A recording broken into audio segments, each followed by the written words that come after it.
వైవిధ్యానికి care of caves, variety ఈవెంట్లు, వినూత్నమైన థీమ్స్. పూర్తి వివరాలకు చదవండి రేపటి సాక్షి దినపత్రిక.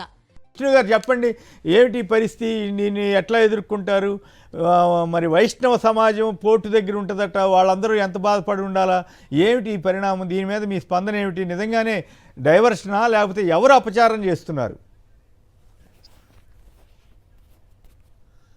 సారీ, ఈ ప్రభుత్వము అధికారంలోకి వచ్చిన తర్వాత ఎన్నికల్లో వైఎస్ఆర్ కాంగ్రెస్ పార్టీ వెనుకంజలో ఉన్నప్పటికీ కూడా అనుక్షణము వైఎస్ఆర్ కాంగ్రెస్ పార్టీని బదనాం చేయాలని జగన్మోహన్ రెడ్డి గారి మీద బుర్ర చల్లాలనేది ఒక సిద్ధాంతంగా పెట్టుకున్నారు. ఎందుకంటే అధికారంలో రావడానికి ముందు ఎన్ని రకాలైనటువంటి అబద్దాలు, ఎన్ని రకాలైనటువంటి ఇది ప్రభుత్వం మీద నెట్టి ప్రభుత్వం రాకుండా చేసుకున్నప్పటికీ కూడా సాటిస్ఫై అవ్వలేదు వాళ్ళు.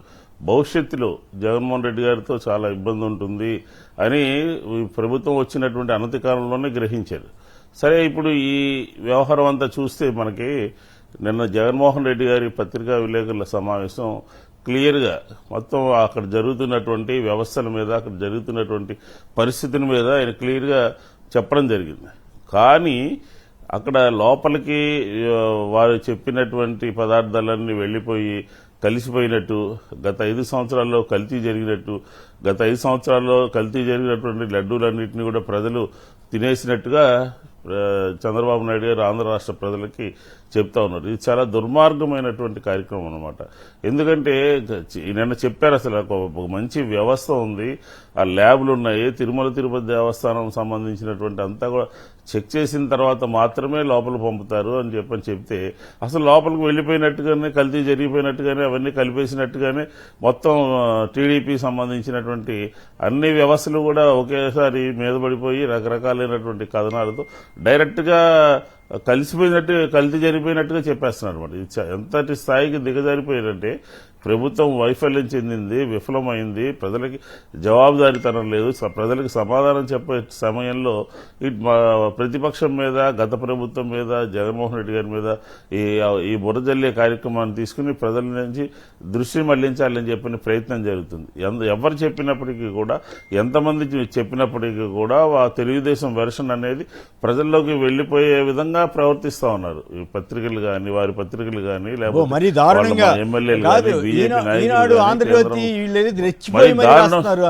అంటే ఖచ్చితంగా రామోజీరావుకి భక్తి, దైవం ఏమీ తెలియదు. కానీ కిరణ్ వాళ్ళ అబ్బాయికి కూడా ఇంత నీచంగా ఇట్లాంటి పచ్చి అబద్ధాలను ఎట్లా ప్రచారం, అబద్ధమా కాదనేది పక్కన పెడితే డైరెక్ట్ గా ఇంత దారుణంగా రాశారండి. పంది కొవ్వు అని ఇట్లాంటి ఎవడో అన్నాడో చచ్చాడో, అటువంటి మామూలుగా చాలా సెన్సిటివ్ ఇష్యూస్ మీద జర్నలిజంలో చాలా జాగ్రత్తగా రాయాలి. ఇంత అరాచకంగా రాస్తున్నారండి. ఫస్ట్ డే కొంచెం బ్యాలెన్స్, ఫస్ట్ డే ఒక రకంగా అది పెద్ద ఇదే లేదు. నిన్న ఈ రోజు మాత్రం డైరెక్ట్ గా జరిగిపోయినట్టుగానే ఆ పదార్థాలు పేర్లు పెట్టి, హెడ్డింగ్లు పెట్టి, అది దాన్ని పెట్టి డైవర్ట్ చేసుకున్నారు. అలాగే 3 గంటలకి జగన్మోహన్ రెడ్డి గారి పత్రికా విలేకరుల సమావేశం ఉన్నది అని తర్వాత ఈఓ గారి వెర్షన్ మొన్నటిదాకా ఒక రకంగా ఉంది.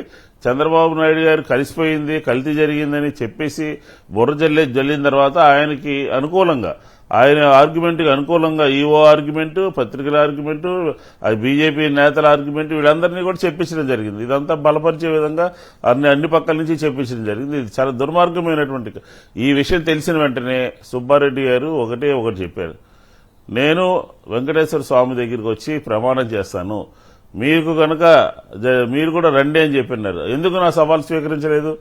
ఎందుకు మీరు సిబిఐకి ఏమని చెప్పి అడిగాము? ఎందుకు సుప్రీంకోర్టుకి వెళ్తామని చెప్పాము? అందులో నిజాయితీ ఉంది కాబట్టి, నిబద్ధత ఉంది కాబట్టి, చేయలేదు కాబట్టి, ఆ పవిత్రతను కాపాడాం కాబట్టి, గత 5 సంవత్సరాల్లో తిరుమల తిరుపతి దేవస్థానం యొక్క ఇమేజ్ని రక్షించాం కాబట్టి ధైర్యంగా చెప్పగలిగాం. అంతే తప్ప రాజకీయంగా వాడుకుని ఆంధ్రప్రదేశ్లో తిరుమల తిరుపతి దేవస్థానం ఉంది అని అంటే ఆంధ్రప్రదేశ్ ప్రజలందరికీ కూడా గర్వకారణం. అంత పెద్ద దేవాలయము, అంత పవర్ఫుల్ గాడ్ శ్రీవారు ఆంధ్రప్రదేశ్ లో ఉన్నారు అంటే అందరికీ కూడా అది మన ఆంధ్రప్రదేశ్ బ్రాండ్ ఇమేజ్ ప్రభుత్వంలో. విష్ణు గారు పవర్ లేదు వెంకటేశ్వర స్వామి కానీ చంద్రబాబు గారు అయింది.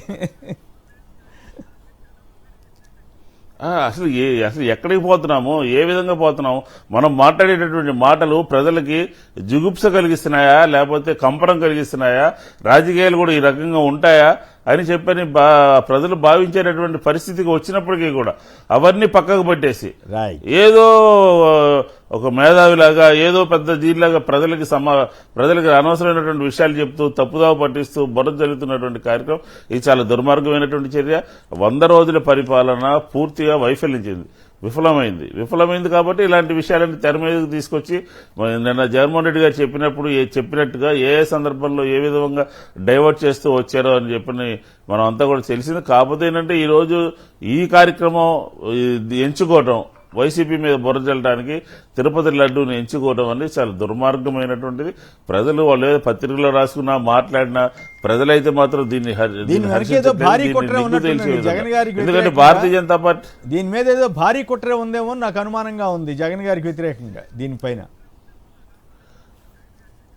ఏం లేదు సార్, ఈ మధ్యకాలంలో చంద్రబాబు నాయుడు ఏం చేస్తున్నాడంటే మతాలని విడగొట్టే విధంగా, బుర్రజల్లే విధంగా, పార్టీ మీద ఒక రంగు పులిపే విధంగా, పార్టీ మీద ఒక రకమైనటువంటి ఇది క్రియేట్ చేసే విధంగా హిందూ మతం అనే దాన్ని ఉపయోగించుకుందామని చెప్పనేది ఒక కుట్ర అన్నమాట. కుట్ర క్లియర్ గా కనపడతా ఉంది.